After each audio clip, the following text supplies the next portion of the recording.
back to the Mojo Whiskey Bar. Just me today. I'm still in South Carolina. I'll be catching up with Jamie in person real soon, so look out for that content. But I wanted to highlight a recent trip that my wife Amanda and I took. We're in South Carolina, but we like to visit other parts of South Carolina, and we discovered a couple new places. We went to this town called Bluffton. It's pretty close, within an hour of Savannah, but again, near some of these low country barrier islands. We took a boat from Bluffton to this island called Daufuskie Island. And that's the only way to get there. There's no roads. And once you're there, there are some cars on the island, but the primary mode of transportation around the island is a golf cart. So we had a golf cart for the day. It was a great little trip, lots of history, cool little place for sure. But lo and behold, on Daufuskie Island, there is a distillery. It's the Daufuskie Island Distillery, I think is what it's called.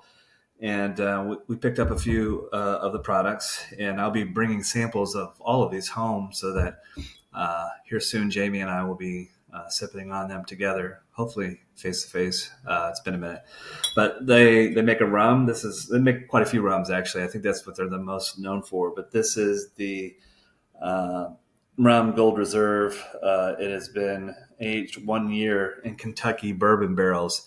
So this is a bourbon fan would love this. Actually, it's really, really good. The other thing that kind of caught our eye, that actually they told us it was their number one seller, and I'm going to feature some content from when I was at the distillery. I got a chance to meet the head distiller and his wife who run the place.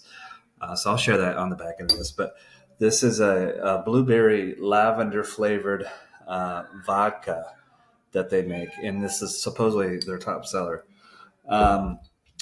If you watched the last video that Jamie and I did, we did a tasting of some of their bourbons, the Daufuskie Island bourbon. First one, you can hear the cats wanting to get involved, but the Daufuskie Island Low Country Straight Bourbon.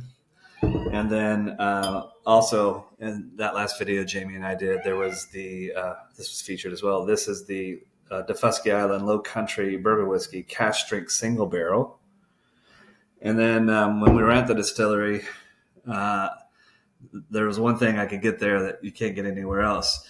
And this is a special bottle. This is the Daufuskie Island 10th anniversary. So they've been around for over 10 years.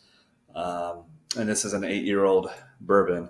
It's in this, kind of nice decanter too. So again, I'll be bringing a sample of that home. I haven't tried it yet, so I got a sample. Jamie and I will sip on it together real soon. But I hope you also will stick around and check out the interview that I did with the head distiller at the Daufuskie Island Distillery. So thank you.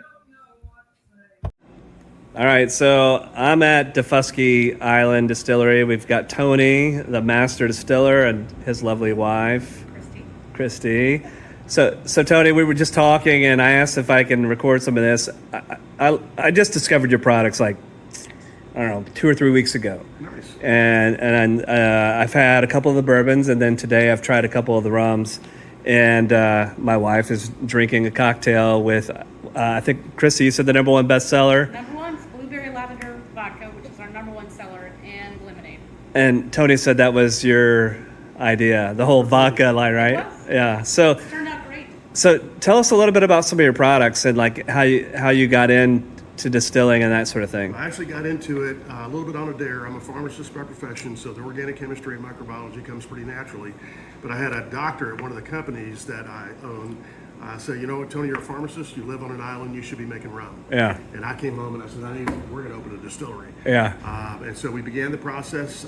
We opened officially on December 23rd of 2014. We've been here 10 Nice. years and 9 months. I mean, that's impressive. I mean, any operation, any business of any kind that can stick around for 10 years is doing something good. And we're distillery business is crazy. It's right now. It's really difficult. You're seeing a lot of breweries and a lot of Yeah, craft facilities yeah, shutting down. yeah. We're still on a growth curve, and we're excited about that. Yeah. We have recently added a tequila. We could have made our own, but we would have had to call it agave. Agave, spirit. right? Yeah, yeah.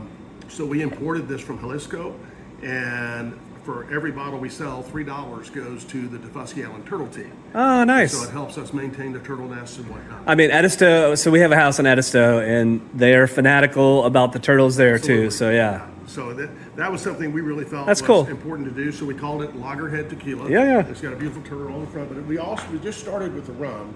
We added the vodka, and being from Kentucky, when I told my wife, I said, if we're going to add vodka, we're going to add bourbon to the line. I mean, you have to, right? Absolutely. Yeah. No Yeah. question about it.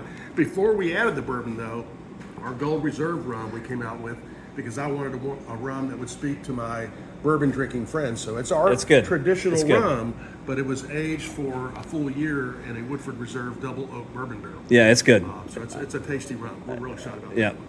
that. But we continue to add products to the line. Occasionally, we kind of go down the path of maybe it's time to eliminate one. We talked about eliminating our Fusty Fire, which was sort of our intro to all the fire products out there, like Fireball, Like cinnamon Jack, cinnamon flavored stuff. cinnamon. And then all of a sudden, it took off. And so Oh, really? we're like, all right, we're gonna Well, I keep- mean, it makes sense though. I mean, it is kind of the kids these days. They like the Fireball, right? So we actually had a associate distiller from Fireball, come through on a tour one time, and she said she actually likes ours better. well, Fireball, sorry, is not good. It's a little bit too sweet and syrupy. Yeah. But our bourbon line, we're really excited about.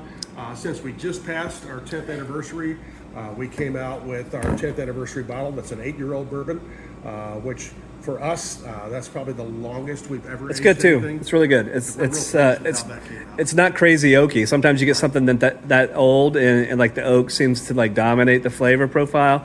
And there's enough there. I mean, you could tell there's a little bit of oakiness, but it's really smooth and it's a good drink. It's a really good drink. Thank you. So, as we were talking earlier, bourbon likes high heat and high humidity. Right. We get a lot more of that down here. Right. So, even aging a bourbon 8 years, we have to say it's an 8-year bourbon, but it acts more like it's about 15 or 16 years old. And I it's would tend to because agree. The few that I've had, yeah, you know, right. the barrel's breathing a lot more here than it would in Kentucky. Yeah. You know, winter months it's just locked up. Right. So we've been really lucky. About 2.5 years ago, the state of South Carolina changed the laws and said if you serve food out of a Department of Health approved kitchen, which not all the distilleries in the state do. I think there's 33 distilleries and maybe 8 of us Right. have a kitchen. Then we can go full bar. Yeah. So it used to be that you would come in, you would have to pay to go on a tour, you would get 3 little tastings, and we would have to wave goodbye. Isn't liquor laws are so strange, right? And they're different state to state. Every state. Indiana has weird ones too. So So, and back then we could sell 3 bottles per person per day. Yeah. Now we're up to 6 in a full bar. Yeah. And we're pushing for new legislation that'll let us sell product on Sunday, Yeah. which we can't do. Yeah. And up to 12 bottles. And so, little by little, we keep getting the law Yeah. changed, and it's becoming more and more favorable. But it's been a pretty good experience. We get Yeah. about 80,000 visitors a year on the island. I'd say 95% of them walk in our front. and full-time residents on Defusky. About 450.